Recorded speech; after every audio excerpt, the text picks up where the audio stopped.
So we heard. What's going on, man? We've heard. My first question to Mr. Pinkston was about your friendship. I'd like to hear your side of this. How did you become friends with the DA in this whole process? Interesting. Check this out. So, he said that earlier, but man, Neil been through my lady cool, lady right there with the blue hair and the blue shirt, all like that. Looking like a stereotype gang member. Yeah, Amen, brother. that's how we get stereotyped, you feel me? But she used to work for Channel 3 News, and I got to give another shout out to the lady because of her. That's how we got all the news clips. Okay. That's how we got all the news clips for the documentary. So I hired her to get the news clips. And then she told me that she had stopped working on Channel 3 and all this started working with Neil. So she told me, this is like before the documentary came out, she came to my house to watch the documentary. I said, listen, Lil, I put it all together. I want you to come see it before it come out. I want you to see what it look like. And she said, you know, I work for the DA now. Is it cool if I bring him? And I was initially like, man, hell no. No, don't bring him in my house, no. She said, he's cool, Mom. He's going to understand this and that. So they came to my house, we sat on the couch. And we all watched the documentary together. What I will say, when he looked at it, the first thing he said was, I agree with everything I just saw. You know what I'm saying? So then I said to myself, he has an open mind. I know your job is a prosecutor, but he has an open mind. So the fact that he looked at that and didn't try to be politically correct, he said, I agree with everything I saw, I kind of took it back and spoke behind that. You know what I'm saying? So it's been in touch, I believe, ever since. So the one thing I'm interested in is how the genesis of the idea for the documentary. And I hear you guys both, Mo, maybe you can start, talk about where the idea for this came from. Well, it happened, me and Mom was actually doing an interview with a group called Pimp Lil. And we were sitting there having a discussion about it. Is Chris Woodhall here tonight? Did he come out? Yeah, we was having a discussion with Chris Woodhall, you know what I'm saying?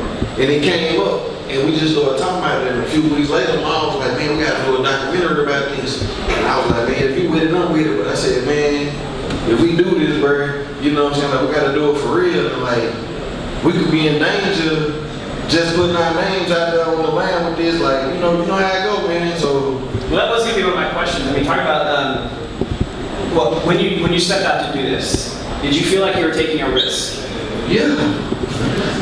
Yeah, Rich, definitely. Yeah, that's the thing about it, man. When you start exposing stuff that's trying to be swept under the rug, people like to kill the messenger, not her. They like to kill the messenger. You know what I'm saying? So we can be easily caught with some foolishness like that. Like a random pullover by the police, ask for a license, and you shoot us saying you was going for a gun, or really not. Those guys with the documentary out. All of a sudden, I leave here, they pull it over, and you find a cube gram of cocaine in my trunk that I didn't put there. How do I fight that? You know what I'm saying? You might didn't do that, but I know the real reason for it being there. So, and the fact that we're in the limelight, I've been in the limelight before this, you know what I'm saying? Because I'm an artist, so I've been having a platform. This really just adds to it. And I'm speaking out a message that don't even be really heard. If you're part of people that's really doing the foolishness, you know what I'm saying? So how can we shut these guys up? We gotta erase them. And the thing about it, man, is me and Mom, both of them personally, that I know I've been in over 3 to 4 encounters with the police department where I done been treated, they done put their D in my back. One police officer pulled me over and he was asking me for my information. And I said, yes sir, no sir. I looked him in his eye. He told me he was gonna lock me up for disorderly conduct for looking him in his eye and saying yes sir and no sir. I didn't blink because my grandma taught me like that. She said, you look a man in the eye. And I looked him in his eye and I said yes sir and no sir to every question he did. And he called me a boy. He said, don't buck up to me, boy. I'll lock you up for disorderly conduct. That's what that white man told me. That's what that police officer told me. So when I get pulled over by the police sometimes, just being honest, I get nervous, man. Like I feel like, I don't even done did nothing. Should I run though? Should I, you know what I'm saying? Like, Well, so, in the similar vein of me asking you about your relationship with the DA, what other relationships have you guys made in this process that were actually surprising to you, that you didn't expect? My man Jackson. Jackson was a public defender that was up here on the scene. Yeah, we got a lot in common, man. You know what I'm saying? Just talking with him, you know what I'm saying, being able to get his perspective. Yeah. You know what I mean? Jackson's from Knoxville. Knoxville is a similar city like Chattanooga. So because from what it sounds like to me, like you guys have approached this project leery because you knew there was a risk involved.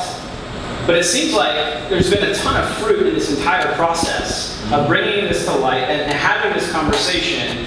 And both of you have seemed to make surprising relationships at the end of this. Yeah, man, it's been a blessing, man. It's been surprising to see how many people are open-minded, so, you know what I'm saying? So, like, we've been like, I said we've been crossing, not description of the relationships we made, like we've been crossed over into like the Hollywood aspect of it, you know what I'm saying? It falls on the Chattanooga level, like, because we both from the neighborhood, so of course, our demographics going to adapt to it. But then when we start crossing over into the other side, the media, you know what I'm saying? It's like, wow, okay, y'all hear this, y'all agree with what we're doing, you know what I'm saying? So let's know that the message is really real.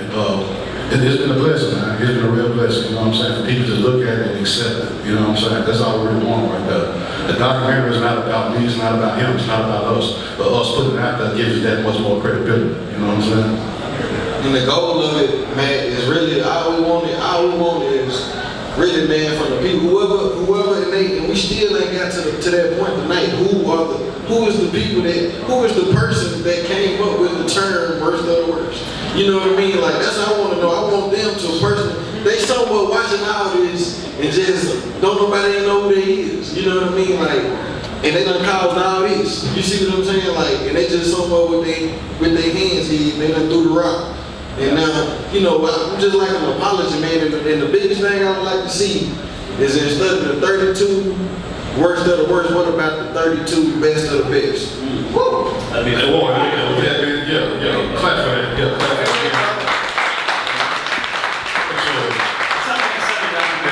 It look like that being said, like I better be in there too. I better be in the list. The same thing he said, right? You know how they promote negativity behind the positive stuff. Like this man right here, when they had him on the news, worst of the worst, they promote that on the news about 4 or 5 months straight. Every news channel, the worst of the worst. Covered that in the newspaper, worst of the worst. See, since he's been home, he's been dealing with churches, dealing with the youth, doing the positive thing. How the hell that's not getting covered? Yeah. You understand what I'm saying? Why the news ain't here today? Why the news ain't here today? Why the newspaper ain't here today? You see what I'm saying? It's not nothing. Oh, take that back. The news, You see the big picture though? Do you see the big picture? If they gave him the same publicity from the positive they gave him for the negative, he could touch a lot of young men's lives. And that would stop people from doing the same thing. But they don't do it. You gonna lose for 4 months straight saying, I'm talking to these people, I'm talking to these youth. Don't do this, don't do that, don't follow the mistakes I made. You're not crime will decrease because of that, but you don't want that. So you don't cover that. That's why I'm glad he took this platform right here. Yeah. You know what I'm saying? Thinking about the creative aspect of what you guys put together, you know, Maal, I'm interested. What came first, the documentary or the song? The song? Yeah, I wrote that's what inspired the documentary, the song. I wrote the hook first. And the hook is based off what they said on the news. The hook to the song was, they call them 32, the worst of the worst. But what's the worst time? Their families were hurt. The sheriff gave them that word. There's still drugs in the city, that's real. They in jail, so you ain't getting it from them. That means it's bigger than them. Right. You follow what I'm And saying? that's exactly why I put that stat up. Right. To show that the drugs and weapon charges in our city were completely unaffected by this roundup, even though that was the explicit statement for why it was done. So I wrote the song first. So if it wasn't for you putting that lyric in, even after watching the documentary, if it wasn't for that lyric, I don't know that I would have really dug into the data the way that I did to find that. And then look, after I recorded the song, right? I was in my artist mode, just doing the song. I was working on my new album at the time, so I wrote the song for my new album. Then once I had to listen to the song, I said, you know what? I need to just dig deep into this and just really make a full documentary out of this. And that's when I called Milady Cool and said, hey, can you get all the news footage they ran on the news and send it to me? She did. I'm going to talk about the creative effort. I mean, hey man, just Maal told me what he wanted. You know what I'm saying? To me as a director. You know what I'm saying? We done worked together plenty of times before. You know what I mean? I don't know if y'all know my first project, but my first project was called Chat Time in These Streets. You know what I'm saying? And I bought a camera from the pawn shop and I went around to all the neighborhoods and filmed where I come from. And they put it on, I didn't call the news, I didn't call nobody, they put it on the news and they tried to find incriminate evidence on the DVD and try to lock people up on the DVD. You see what I'm saying? So that gave me, I was already kind of not mad, I'm already mad. The police done abused me before. I done, you know what I'm saying, I done lost my rights, I done caught a felon, you know what I mean? Like I'm trying to do the right thing, make a documentary. Y'all take that from me, you know what I mean? Y'all don't nobody want to get on the documentary no more because they think the police gonna look at it. You see what I'm saying? So I said, when Maal came to me with this idea, this was the perfect opportunity for me to show, okay, y'all trying to play us and trying to play us, y'all hands ain't clean either, man. You know what I mean? Like y'all got dirty hands too. But only difference is y'all not being, it's not because the rules are for y'all. The rules are for y'all and by y'all. So y'all not being affected by it like my people are. One mistake, man. One mistake, dog. One mistake and you can't carry a gun no more. Imagine not being like, okay, you know how much crime going on right now? What's going on? You just got a family, you can't even have a gun at the house. If somebody kick your door in, because I got caught with some weed when I was 19 years old, and I'm 35 years old now, y'all gonna lock me up for 5 years for having a gun? And I'm watching white dudes walk around with them in the gas station. They coming in the gas station. I'm looking at you like, man, take that gun off, I'll beat your ass. You feel me? I'm mad about it, but he'll shoot me though, so I just shut up. You know what I'm saying? So I'm like, you feel me? But that's just, you can't do that though because you done got caught up in the system, in the law, and it is what it is. You get caught up in that system, man, it's ain't no getting out, man. It's like a hole, man. It's like a world. It just can't. What was challenging in creating this documentary? I know there's a piece within the film where you guys are filming and your CBD does show up while you guys are filming, that kind of thing. But as far as and I really think we've covered that pretty well. But I'm more curious at this point from a creative element. What was difficult about laying out the story? What was challenging in creating the film? To me, the most challenging part was the storyline I wrote out was really easy. That was the easy part, writing the storyline out, because I knew where I wanted to go with it, you know what I'm saying? But the challenging part was basically the federal prison interviews from over the phone, you know what I'm saying? Because I felt like that was needed right there. So when I sat back and looked at it, man, I told him, I said, we got to get somebody from the prison system, man, so they can speak on it. Because, our word is law, don't get me wrong, but they hear from these guys who are incarcerated, from the horse's mouth is going to make it that much more. You had 3 of them, right? Two of them. Frank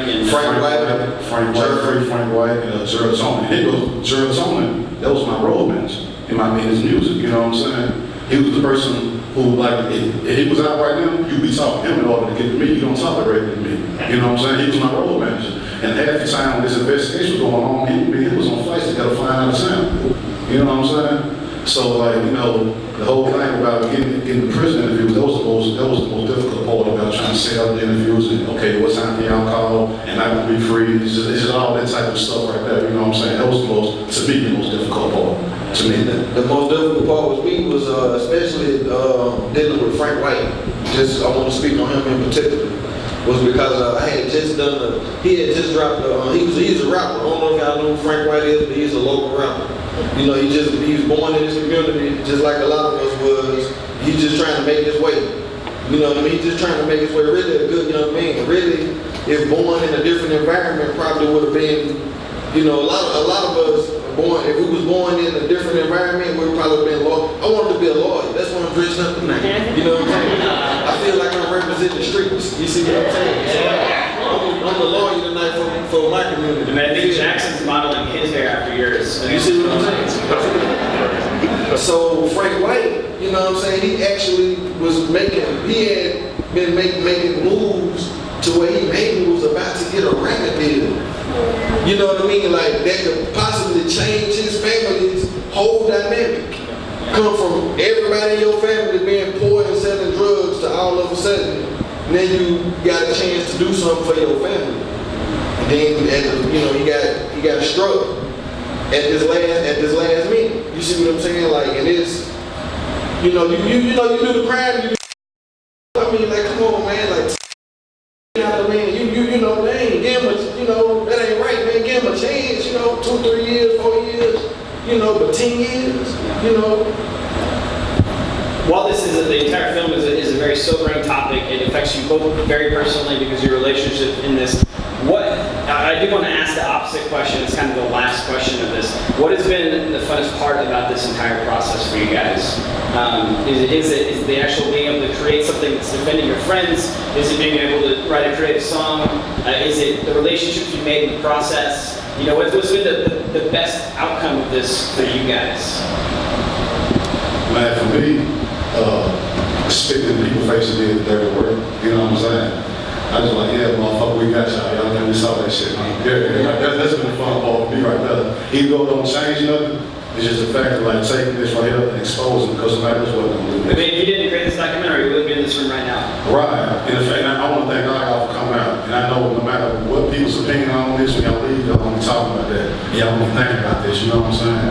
And one person will tell the next person. So that was the fun part of me, is taking the dirt that the government or the feds or the people in the city did to these people in the urban community and exposing that.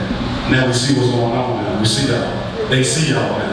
Y'all don't do it again, we know that, but we see what's going on now. And that's the joy I got love. It's not about the money, it's not about the fame that we get. It's about exposing what's going on, that people see what the real deal is. I say for me, it was completing the project. And what I mean by that is, you know, as a filmmaker, I have a job. My job is to create content and create people's opinions on certain topics, whether it be through a movie that's fiction or whether it's something that's reality.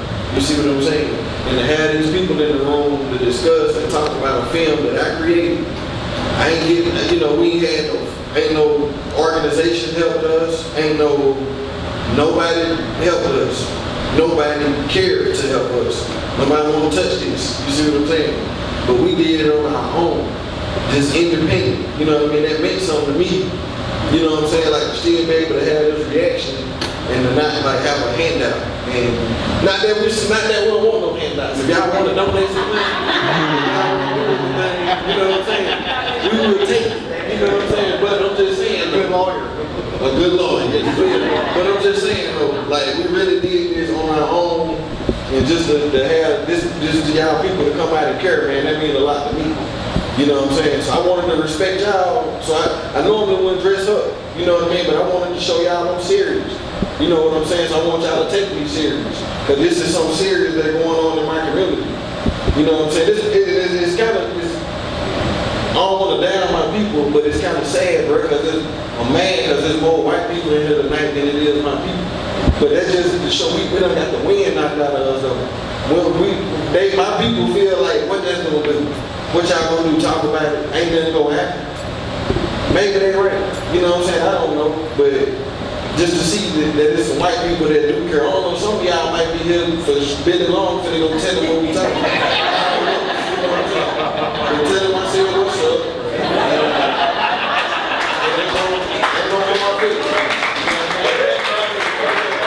Again, I figured it out before this moment. Mo does do a comedy show every now and then. Jamal, Bubba, thank you guys so much. Thank you, appreciate it.